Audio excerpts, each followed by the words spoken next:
Hello and welcome to Lesson 8, Choosing Your Curriculum.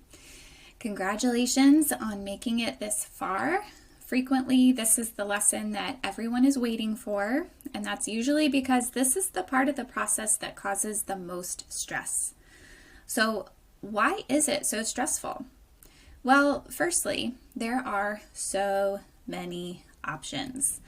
It really feels overwhelming.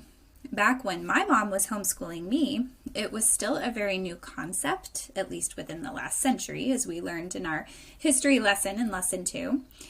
And the options for curriculums was pretty limited. That obviously came with its own challenges, but the challenge for the modern day homeschooler is that we have been blessed with thousands of resources, and it's just hard to know where to begin. Secondly, it can feel stressful and overwhelming because we fear choosing the wrong curriculum. What if we pick something and it's a total flop? Well, I'm going to walk you through this curriculum choosing process, and if you take what this course says seriously, you will quickly see that there is no need to stress, and I might not say what you think I'm going to say. And before you ask the question, yes, I believe you should start with curriculum. If you are really wanting to fly by the seat of your pants and not follow any kind of structure, I think that making that your goal is great, but my advice would be to start with some sort of guideline if homeschooling is new to you. This just helps provide some structure, some accountability, and it also helps you get to know your child's preferences as well as your needs as a homeschool teacher and what's going to fit best for your family. Sometimes the best way to learn all of these things is just to start and decide that you will tweak as you go. So when it comes to choosing the right curriculum, the secret is that there really is no secret. Many new homeschoolers are looking for that magic formula to make sure that what they start out with will be perfect. And the fact is, the quality of your homeschool days is much more dependent on your commitment to the process than on your curriculum or your materials. Homeschooling is what you make it. If you go in with the attitude that the curriculum is what is going to make or break things, then you will most likely fail. As harsh as that sounds, I've seen it happen time and time again. Your attitude as the teacher is what will set the tone for your homeschooling. Your willingness to do hard things, your cheerful attitude, your desire to look for progress and not perfection, all of these things will add up to beautiful homeschool days no matter what book is in front of you. And keep in mind that we don't shop for curriculum like some people shop for their forever homes. We are not necessarily looking for something that will carry us through the next 18 years because chances are you will switch things up frequently or at least from time to time. And that is just fine. In fact, that's amazing. Remember, you are customizing your child's education to what suits them, and that is a labor of love. You are serving them and prioritizing them, and there are so many amazing tools to help you do that. Your child's needs will most likely change as they grow, and so will yours. There will be seasons where you have time to spend 2 hours teaching them, and there may be times when you need them to do more work independently. All of this is good and normal, so we will use the information we have spent time gathering in our planner in the previous lessons to make the most informed decision that we can about your curriculum. But one thing I want you to remember, no matter what you choose, is that you own the curriculum. The curriculum does not own you. This advice was given to me years ago and completely changed my homeschooling for the better. You are not required by your state or anyone out there to do every blessed piece of the curriculum you purchase. You are not required to go through it all in 1 year. You are not required to even finish it. You're not required to do every worksheet, every test, every lesson, every project. The curriculum you buy is a tool in your tool set. You can pull it out and use it to encourage learning, spark new ideas, keep you on track, and work for you when you're not sure what to do next. It's there for you and your child, but it is not setting the tone for your homeschool days. You are. I would also encourage you to not feel pressured to choose science or social studies curriculums in the elementary years unless you really want to. Those things can be learned so easily in books, field trips, projects. I am also not someone who is against learning online. We have used online curriculum in the past for certain subjects and we've loved it. I don't love the idea of my kids sitting at a computer all day to do all of their schooling.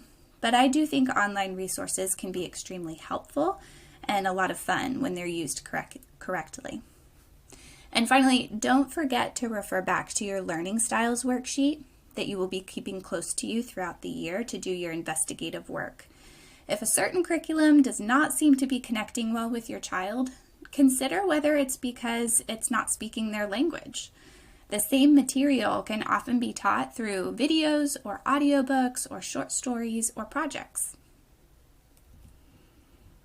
The first thing you will want to do is check to see if you have any homeschool conferences or curriculum fairs nearby. The best way to explore any sort of curriculum is by getting your hands on it, but that's difficult to do when most of it will be purchased online. These conferences and fairs have curriculum as far as the eye can see for you to look through and get a feel for what would be a good fit. Unfortunately, these are usually only annual events, so if you missed it already for this year or there aren't any nearby, also try searching for a homeschool curriculum store near you. These will be more or less available depending on your region and location, but they are a gold mine of information. Not only do they have all kinds of curriculum, usually at a discounted price, but the people who run the store are often homeschoolers themselves and are an absolute wealth of information. If you strike out on both of those fronts, try to find a local homeschool family. Maybe you already know someone, but if not, hop on a local Facebook group or even just frequent your local library or playground on a weekday morning. Homeschoolers often pop up in places like that, and I've never met a homeschool mom who isn't thrilled to let someone flip through her materials or even borrow them for a while. Also, don't forget to look at your state guidelines if your state requires certain subjects to be taught. A few notes on that. When we talk about language arts, that's going to include reading, which is the main thing I would focus on until your child is feeling comfortable with it. Writing, as in handwriting, and also learning to write a paragraph or paper, spelling, and grammar. Many curriculum include all of these things, so I highly recommend searching for a curriculum that is all-inclusive. Please remember that not all learning needs to be bookwork or workbook style. If your state requires that your third grader learn science, that does not mean that you need to purchase an entire science curriculum unless you really want to. You can decide that you will take a walk on a trail once a week and look for different breeds of birds. You can identify plants and create a book of pressed leaves from each one. Don't stress about the state requirements so much that you lose sight of the freedom and flexibility of homeschooling. Also, each subject does not need to be completed every day. Kids in conventional schools often don't do this. They have flex schedules and block scheduling, and that can feel incredibly overwhelming for both you and your child trying to get every subject done every day. In our home, we do math and language arts pretty much every day, but science and history usually just twice a week. Again, the state may require specific subjects and for you to teach for 180 days, but that does not mean you need to teach each subject for 180 days. There's a big difference there that a lot of people miss. I get asked about testing and assessments quite often, which we've already covered a bit. If you would like to test your child to see where they fall, I do not necessarily think it's a bad idea. It can be helpful when choosing curriculum so that you know which grade level to order for your student.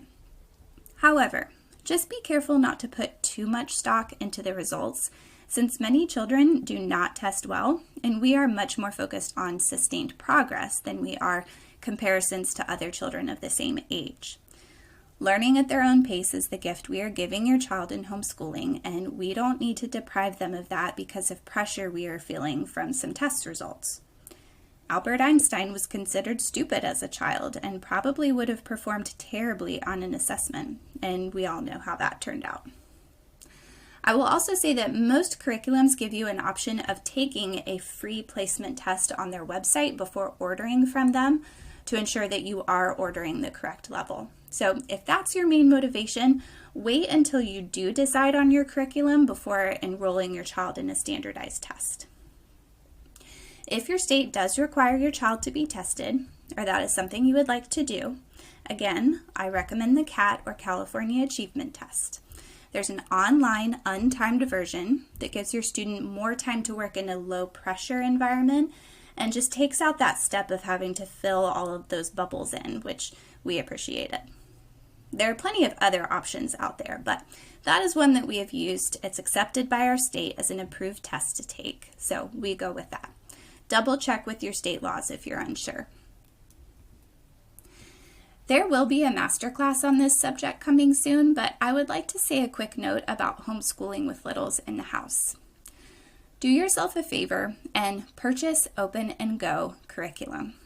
This means find curriculum that requires no prep work, no cutting things out beforehand, no reading ahead. You can literally sit down, open it up, and start the next lesson.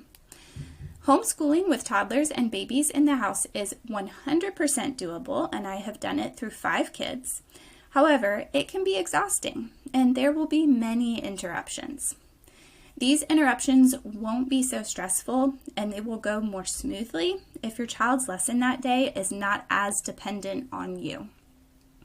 It is much harder to keep pausing a lesson over and over again, rather than asking your child to keep working on their lesson while you run and get little sister or brother a snack or nurse the baby.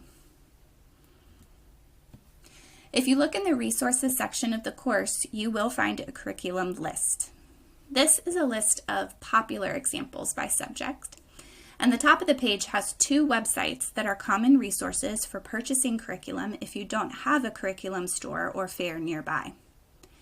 There are also many Facebook groups, both local and national, where homeschool families sell their used curriculum if you are looking for better prices.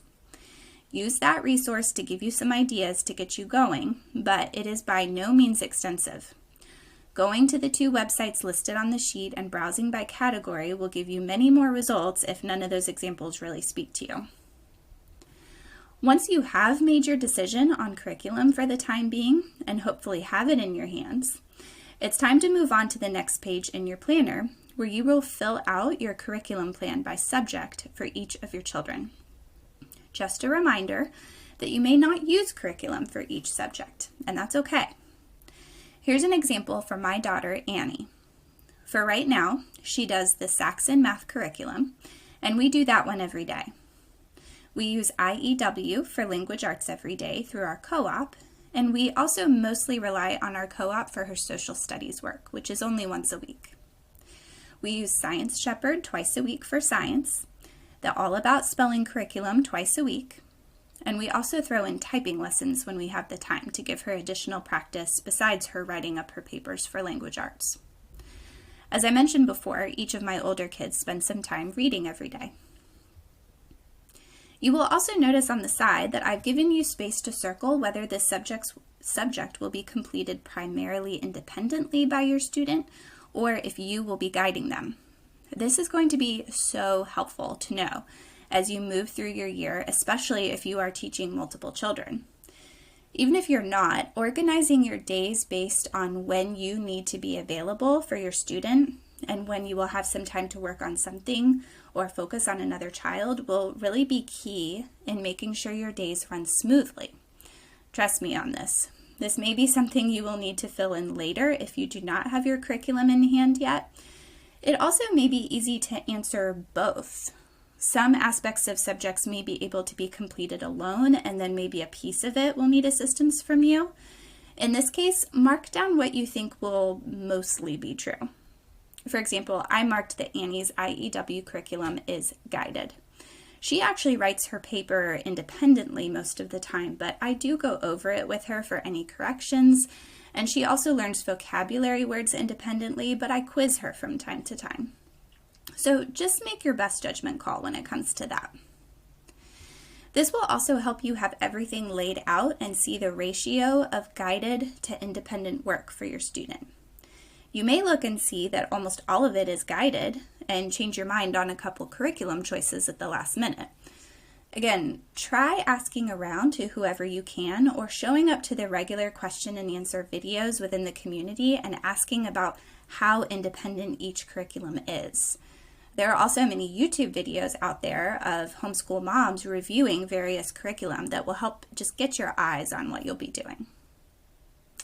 All right, that's it for Lesson 8. Take your time putting your resources together, and then I'll see you over in the next lesson.